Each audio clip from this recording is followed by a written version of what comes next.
اعوذ باللہ من الشیطان الرجیم بسم اللہ الرحمن الرحیم باب وقت المغرب وقال عطاء یجمع المریض بین المغرب والعشاء عن رافع بن خدیج یقول كنا نصلی المغرب مع النبی صلی اللہ علیہ وآلہ وسلم ينصرف احدنا وانه لیبصر مواقع نبلہ۔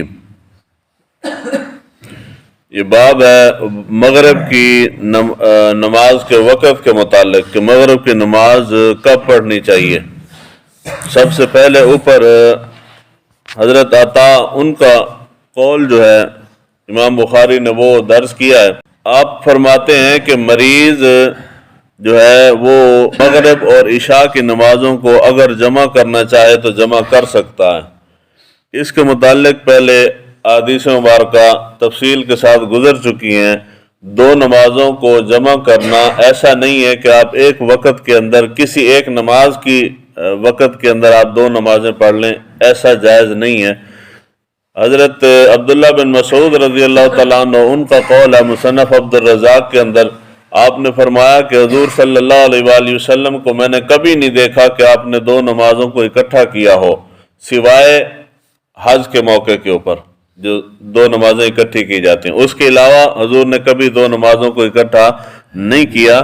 یہ اکٹھا کرنے کی رخصت مریض کو ہے یا شرعی معذور شخص جو ہے اس کو یہ رخصت ہے، وہ جمع کر سکتا ہے۔ جمع کرنے سے مراد یہی ہے کہ ایک نماز کے اندر تاخیر کرے، دوسری نماز میں جلدی کر لے۔ دونوں نمازیں اپنے وقت کے اندر ہی پڑھی جائیں گی، وقت کے علاوہ نہیں پڑھی جائیں گی۔ اس کے بعد روایت ہے حضرت رافع بن خدیج ان سے منقول ہے کہ حضور صلی اللہ علیہ وآلہ وسلم کے ساتھ ہم نماز مغرب پڑھتے تھے، اور پڑھ کے جب ہم واپس آتے تھے تو اتنی روشنی ہوتی تھی کہ اگر کسی کا تیر گر گیا ہے تو اس کو وہ جگہ معلوم ہو جاتی تھی۔ یعنی مغرب کی نماز جو ہے وقت شروع ہونے سے فوراً پڑھنا یہ افضل ہے۔ مستحب اوقات بھی بیان ہوئے ہیں اور جو ٹائم مقرر ہے شریعت کا وہ بھی اوقات پیچھے بیان ہوئے ہیں۔ تو مغرب کی نماز کا مستحب وقت یہ ہے کہ سورج غروب ہونے کے فوراً بعد یعنی جلدی پڑھ لی جائے۔ یہ حضور صلی اللہ علیہ وآلہ وسلم کی سنت مبارکہ ہے۔ اس میں تاخیر کرنا، اتنی تاخیر کرنا بغیر عذر کے وقت نکلنے کا خدشہ ہو، یہ مکروہ ہے۔ مغرب کی نماز میں تاخیر نہیں کرنی چاہیے۔ یہاں اس کے آگے دو روایات ہیں، دونوں روایات کے اندر یہ مغرب کے غروب ہونے کا الفاظ موجود ہیں۔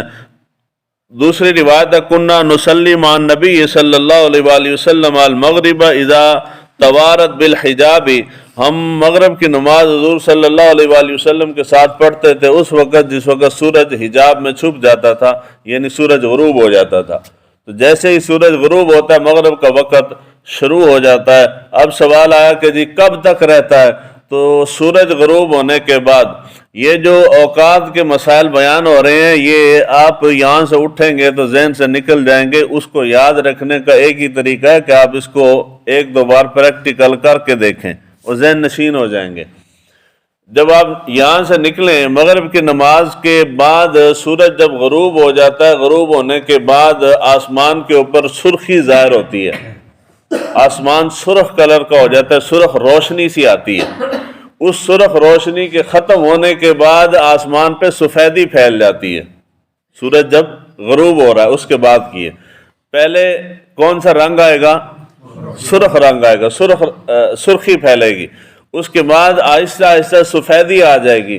یہ جو سرخی کے بعد سفیدی ہے یہاں تک مغرب کا وقت ہے۔ سمجھ آ گئی جی؟ سفیدی کے ختم ہونے سے پہلے پہلے مغرب کی نماز پڑھنی چاہیے۔ مختلف اوقات کے اندر مختلف موسموں میں اس کا دورانیہ کم یا زیادہ ہوتا رہتا ہے۔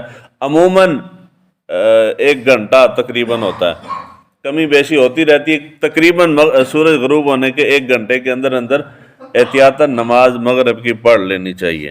اللہ تعالی ہمیں دین کو سیکھنے سمجھنے کی توفیق عطا فرمائے۔